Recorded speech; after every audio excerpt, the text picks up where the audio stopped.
السلام علیکم ورحمۃ اللہ وبرکاتہ نحمدہ ونصلی علی رسولہ الکریم اما بعد۔ امام مالک رحمۃ اللہ علیہ اور موقع کا تعارف۔ مالک نام، کنیت ابو عبداللہ، امام دار الحجرہ، لقب اور باپ کا نام انس تھا۔ سلسلہ نسب یہ ہے: مالک بن انس بن مالک بن ابی عامر بن عمر بن حارث بن غیلان بن حشد بن عمر بن حارث۔ بلا شک آپ رحمۃ اللہ علیہ دار ہجرت مدینہ منورہ کے امام، شیخ الاسلام اور کبائر ائمہ میں سے ہیں۔ آپ حجاز مقدس میں حدیث اور فقہ کے امام مانے جاتے تھے۔ امام شافعی رحمۃ اللہ علیہ نے ان سے علم حاصل کیا اور امام ابو حنیفہ رحمۃ اللہ علیہ بھی آپ کی مجالس علم میں شریک ہوتے تھے۔ آپ 93 ہجری میں پیدا ہوئے۔ آپ کی تاریخ پیدائش میں مؤرخین نے اختلاف کیا ہے، لیکن امام ابو زہرہ کی تحقیق کے مطابق زیادہ صحیح تاریخ پیدائش 93 ہجری ہے۔ آپ رحمۃ اللہ علیہ کا مقام پیدائش مدینہ النبی ہی ہے۔ آپ رحمۃ اللہ علیہ 179 ہجری میں مدینہ منورہ میں ہی فوت ہوئے، 86 سال کی عمر پائی۔ 117 ہجری میں مسند درس پر قدم رکھا اور 62 برس تک علم و دین کی خدمت انجام دی۔ امام رحمۃ اللہ علیہ کا جسد مبارک جنت البقیع میں دفن ہے۔ امام رحمۃ اللہ علیہ کا مقام: آپ رحمۃ اللہ علیہ امام المحدثین بھی ہیں اور رئیس الفقہاء بھی ہیں۔ امام شافعی رحمۃ اللہ علیہ فرمایا کرتے تھے: جب کوئی حدیث امام مالک رحمۃ اللہ علیہ کی روایت سے پہنچے، اسے مضبوطی سے پکڑو، کیونکہ وہ علم حدیث کے درخشاں ستارے ہیں۔ عبد الرحمن بن مہدی رحمۃ اللہ علیہ کا قول ہے: روئے زمین پر امام مالک سے بڑھ کر حدیث نبوی صلی اللہ علیہ وسلم کا کوئی امانت دار نہیں۔ امام ذہبی رحمۃ اللہ علیہ کا بیان ہے کہ 5 باتیں جس طرح امام مالک رحمۃ اللہ علیہ کے حق میں جمع ہو گئی ہیں، میرے علم میں کسی اور شخص میں جمع نہیں ہوئیں۔ پہلی بات، اس قدر دراز عمر اور ایسی عالی سند۔ دوسری، آپ کے حجت اور صحیح الروایہ ہونے پر تمام ائمہ کا اتفاق۔ تیسرا، ایسا عمدہ فہم اور اتنا وسیع علم۔ چوتھا، آپ کی عدالت، اتباع سنت اور دینداری پر محدثین کا اتفاق۔ پانچواں، فقہ اور فتاویٰ میں آپ کی مسلمہ مہارت۔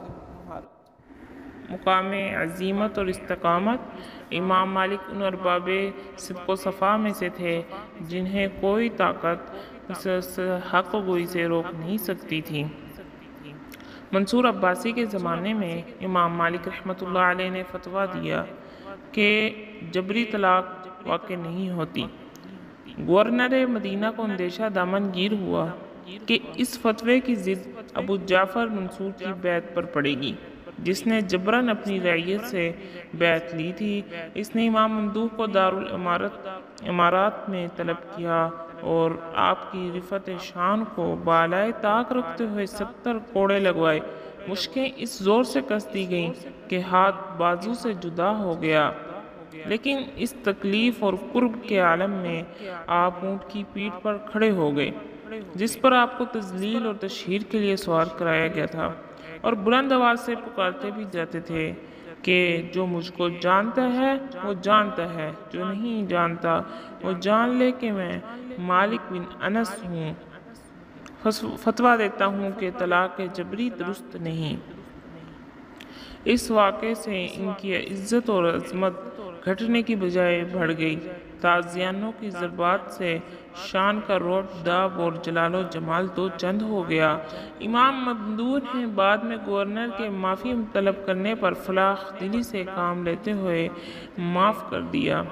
اسلوب موطا: امام مالک رحمۃ اللہ علیہ اس کے اندر باب کا موضوع بیان کرتے ہیں، اس کے مطابق حدیث درج کرتے ہیں، اس کے ساتھ ساتھ اقوال صحابہ، تابعین اور اکثر مواقع پر عمل اہل مدینہ کا بھی ذکر کرتے ہیں۔ بعض دفعہ ذاتی طور پر فقہی آراء پر روشنی ڈالتے ہیں۔ موتا کے لغوی معنی روندہ ہوا، تیار کیا ہوا اور نرم اور سہل بنایا ہوا ہے۔ شاہ ولی اللہ رحمۃ اللہ علیہ کے مطابق موتا کے معنی روندے ہوئے چلے ہوئے کے ہیں، جس طرف عام ائمہ، علماء اور اکابر چلے ہوں اور سب نے اس کے متعلق گفتگو کی ہو اور اتفاق بھی کیا ہو۔ مدینہ منورہ میں نقد حدیث اور علم رجال میں امام مالک رحمۃ اللہ علیہ کو حجت و سند تسلیم کیا گیا ہے۔ یہی وجہ ہے کہ 10,000 احادیث کے ذخیرے میں سے انہوں نے اپنی کتاب موطا کی حدیثیں منتخب کی اور پھر ہر سال نقد و جرح کی کسوٹی پر پرکھتے ہوئے اور بالآخر موجودہ انتخاب موطا پر نظر ٹھہری۔ امام مالک نے فرمایا کہ 4 قسم کے آدمیوں کی روایت قبول نہ کرو: ایسے احمق جس کی حماقت واضح ہو، دوسرا جھوٹے شخص کی روایت، اور تیسری ہوا اور ہوس کا بندہ، اور ایسے عبادت گزار بوڑھے انسان کی روایت جس کو معلوم نہ ہو کہ وہ کیا بیان کر رہے ہیں۔ السلام علیکم ورحمۃ اللہ وبرکاتہ۔